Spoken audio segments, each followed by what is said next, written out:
ফোনটো কৰিয়ে মানে মই এনেকুৱা ব্যৱহাৰ যে দাদাৰ পৰা পাম বুলি মই ভবাই নাছিলোঁ, সম্পূৰ্ণ বিহেভ যে কৰিব ভবাই নাছিলোঁ।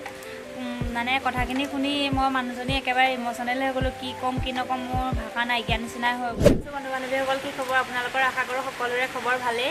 মোৰ চেনেলৰ অন্য এটি ভিডিঅ'লৈকে আপোনালোক সকলোকে পুনৰবাৰ স্বাগতম জনাইছোঁ। এইকেইদিন পূৰা বৰষুণ দি আছে। আপোনালোকৰ ফালে বতৰ পানী কেনেকুৱা জনাবচোন। আমাৰ ইয়াতো পূৰা বৰষুণ দি আছে, ক'তো ওলাব পৰা নাই। খেতি কৰিব লাগিছিলে, মাটি ৰুব লাগিছিলে, যে আহাৰ মাহ শেষেই হ'বগৈ হ'ল, কিন্তু মাটি ৰুবই পৰা নাই পানীৰ কাৰণে। বহুত জেগাততো বানপানীয়ে হৈ আছে, মানুহ থাকিবলৈ জেগা নাইকিয়া হৈ আছে। কি কৰিব, উপায় নাই। বৰষুণ যিহেতু প্ৰকৃতিৰ সৃষ্টি, বাৰিষা ছিজনত এনেকুৱা পানী হ'বই। আৰু তাৰ মাজতে আপোনালোকে যোন যোন জেগাত বানপানী হৈছে সকলোৱে ভালকৈ থাকিব সাৱধানে। আমাৰ ইয়াতো বহুত পানী হৈছে বাৰু। আমাৰ মানে ঘৰত সোমোৱাহি নাই, তথাপিও ঘৰৰ পৰা পিছফালৰ মানে পথাৰখিনিত পূৰা পানীয়ে ভৰ্তি হৈ আছে। মাটি ৰুব লাগিছিলে, এতিয়া চব তেনেকৈ আছে, মানে একো কৰিব পৰা নাই। আপোনালোকক দেখাম চাবচোন। এইফালে এয়া চাওকচোন, মই পিছফালে পথাৰৰ ফালে অকণমান ওলাই আহিছিলোঁ। ইমান পানী বাঢ়িছে, নদীৰ পৰা পূৰা হৰহৰাই বাগৰি আছে পানী। পথাৰ গোটেই ভৰি আছে পানীয়ে। এইফালে কঠীয়াখিনি ইমান ধুনীয়াকৈ বাঢ়ি আহিছিলে, এতিয়া আৰু অলপমান পানী বৰষুণ যদি একেৰাহে দি থাকিলে মানে কঠীয়া ডুবিয়ে যাব। কি হ'ব ঠিক নাই আৰু। এইফালে খুৰাহঁতৰ হালো বোৱাইছিলে ট্ৰেক্টৰে বোকা দিব বুলি, কিন্তু কি হ'ব, পানী বৰষুণ যি গতিত বাঢ়িছে আৰু আশা নাই ৰুব পৰা। এগৰাকী কোনফাল যায় কিহৰ ডিউটি? বা তামাম ডিউটি দেখোন। দৰমহা পায়নে আপুনি? অঁ, ঠিকে আছে। অঁ,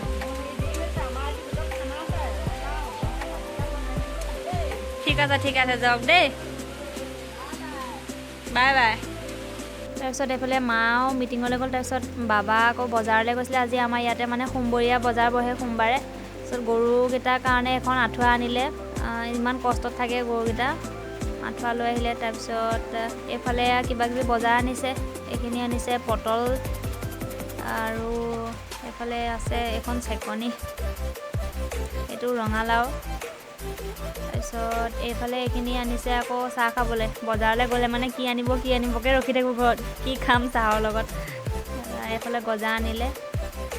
তাৰপিছত এইফালে আমাৰ টিকুৱে একেবাৰে খাওঁকৈ মোক শান্তিয়ে দিয়া নাই। এইখিনি চয়াবিন। তাৰপিছত এইফালে এইটো খুলি আছোঁ, ৰ'ব দেই।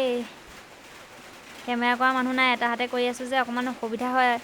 এইফালে এইখিনি আনিছে হাতী গোবৰ। তাৰপিছত আৰু এটা বস্তু আছে, এইফালে সেইটো আছে জিৰা ধনিয়া।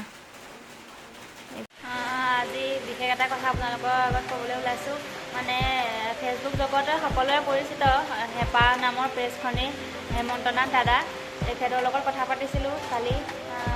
বহুত দিনত মানে ভাল লাগে তেওঁলোকৰ ফেমিলিটো চাই। মানে ইমান সৰু পোৱালি এটা তেনেকুৱা অৱস্থাত মাক বাপেকে কেনেকৈ চাই থাকে, বা সেইখিনি যাৰ লগত ঘটনা ঘটিছে তেওঁলোকেহে উপলব্ধি কৰিব পাৰিব। মানে চাই থাকোঁ বহুত দিনৰ পৰা। তাৰপৰা কালি দাদাৰ লগত মেছেজ কৰিলোঁ, ফোন নম্বৰটো লৈ ফোন কৰিলোঁ। কিন্তু মানে কি হ'ল, এনেকুৱা ব্যৱহাৰ কৰিব বুলি মই সপোনতো ভবাই নাছিলোঁ। মানে মানুহজনী বহুত কথা পাতি পেলাই মানে ইম'চনেল হৈ গ'লোঁ বহুত বেছি। মানে কি হয়, কোনো মানে ইমান ডাঙৰ ডাঙৰ ইউটিউবাৰে হওক বা ফেচবুকতে দাদাৰ 53,000 ফেমিলি আছে। এনেকৈ মানে হেৰি থাকিলে মানুহে কোনো আমাৰ নিচিনা সৰু সৰু মানুহে ফোন কৰিলে বা মেছেজ কৰিলে কোনো পাত্তা দিবলৈ নিবিচাৰে বা ভালকৈ কথা নাপাতে, গুৰুত্ব নিদিয়ে, মেছেজ কৰিলেও ৰিপ্লাই নিদিয়ে। কিন্তু দাদা মানে অন্যতকৈ বেলেগ থাকে ন কিছুমান কথা। ভাল মানুহৰ লগতে সদায় বেছি বেয়াবিলাক হয়। মানে ইমানেই ব্যৱহাৰ ভাল, ইমান ধুনীয়াকৈ কথা পাতিছে। মই দাদাক এনেকৈ ক'লোঁ যে মই নতুন পেজ এখন খুলিছোঁ, দাদা অকণমান মানে কেনেকুৱা ধৰণে ভিডিঅ'সমূহ দিলে মানুহে চাই ভাল পায় বা কি হয় আপুনি অকণমান মোক জনাব নেকি বুলি। দাদাই ইমান ধুনীয়াকৈ কথাখিনি বুজাই দিলে, বা মানে কিবা এদিন কথা পাতিয়ে মানে নিজৰ ঘৰুৱা মানুহৰ নিচিনাকৈ কথা পাতিছে, ইমান ধুনীয়াকৈ বুজাই দিছে ভণ্টি হিচাপত। বহুত ভাল লাগিলে দাদা। আমি আশা কৰোঁ আৰু সদায় যাতে আপোনাৰ ফেমিলিটো সদায় সুখত থাকে, আৰু আপোনাৰ বোপাও যাতে সোনকালে সুস্থ হৈ উঠক, তাকে কামনা কৰিছোঁ। আৰু এইখিনিতে আপোনালোকক দাদাৰ লগত কথা পতা কল ৰেকৰ্ডিং এটা ৰাখি থৈছিলোঁ, অকণমান ক্লিপ এটা আপোনালোকক দেখাম চাব। মানে বহুতখিনি কথা ধুনীয়াকৈ বুজাই দিলে, আৰু দাদাই মানে যিখিনি কথা ক'লে সেই কথাখিনি শুনি পেলাই মানে মোৰো আগবাঢ়ি যাবলৈ অকণমান সাহস পাইছোঁ। বহুতখিনি উৎসাহ জগাইছে যে এনেকৈ ধৰণে কামখিনি কৰি যোৱা, আগবাঢ়ি যাবা, নিশ্চয় সফল হ'বা। ময়ো চেষ্টা কৰিম আৰু তাকে আপোনালোকক শুনাইছোঁ, শুনিবচোন। হেল্ল'। হেল্ল'। হয় কোনে ক'লে? দাদা মই মেছেজ কৰিছিলো যে। আচ্ছা আচ্ছা আচ্ছা হয় হয়। অ', কি নাম আছে? তুমি বুলি কৈছো দেই। কি নাম কৈছিলা? তুমি বুলি ক'ব পাৰে, মই শুনো বাৰু আপোনালোকে বহুত। আচ্ছা আচ্ছা। মোৰ মোক বয়স হ'লেই বাৰু। কি কৰি আছে? কি কৰিছো মানে এইখিনি সময় বোপাৰ লগত অকমান থাকো, তাৰপিছতে মেছেজবোৰ ৰিপ্লাই কৰো, ফোনবোৰ ৰিচিভ কৰো অকমান, তাৰপিছত এতিয়া আকৌ বোপাক খুৱাম আৰু এতিয়া খুৱাবলৈ মাকে ৰেডি কৰিছে। আচ্ছা মই মানে একো নাজানোৱে বিশেষ, অকল মোবাইলত চাই অকমান শিকি যেন তেনে খুলিছো চেনেল এটা। আজি 15-20 দিন মান হৈছে। তুমি যিটো কথাই যিটো বিষয়ে নকৰা কিয় মানুহে বুজি পোৱা লাগিব। এক নম্বৰ কথা, বুজি পোৱাকে চাবা তুমি ভিডিঅ'টো প্ৰস্তুত কৰিব লাগিব। যদি বুজিয়ে নাপায় মানুহে নাচায় মানে। সেইটো হয়। মানুহে একদম খুব সহজকে বুজি পোৱা কথা চাব। এইটো কি কব, তোমালোকে পঢ়া শুনা ল'ৰা ছোৱালী ভালকে জানিবা, যিমান বাধা পোৱা যায় সিমান আগুৱাই যোৱাত সুবিধা হয়। এতিয়া আমাৰ দেউতাহঁতে কোৱা শুনো, চাইকেলৰ পামটো যদি টান নহলহেঁতেন, পাম হলহেঁতেন নে বাৰু? চাইকেলৰ পামটো তুমি মাৰি চাবাচোন, ঢিলা হৈ থাকিলে পাম গৈ থাকে, কিন্তু পাম ক'তো নহয়। কিন্তু যেতিয়াই চাইকেলত লগাই পেলাই পাম দিয়া যায় তেতিয়া টান হৈ যায়। এনেকুৱা ধৰণে দাদাৰ লগত বহুতখিনি কথা পাতিলোঁ আৰু গোটেইখিনি দিবলৈতো সম্ভৱ নহয়। মই প্ৰায় 10-15 মিনিটৰ ওপৰত কথা পাতিলোঁ। গতিকে যিখিনি পাৰি তাৰ মাজৰে অলপ আপোনালোকক শুনালোঁ আৰু বন্ধু বান্ধৱীসকল, আপোনালোকেও মোৰ ভিডিঅ'সমূহ চাইছে বাৰু। এইকেইটা দিনতে বহুতখিনি মই ছাপোৰ্ট পাইছোঁ আপোনালোকৰ পৰা।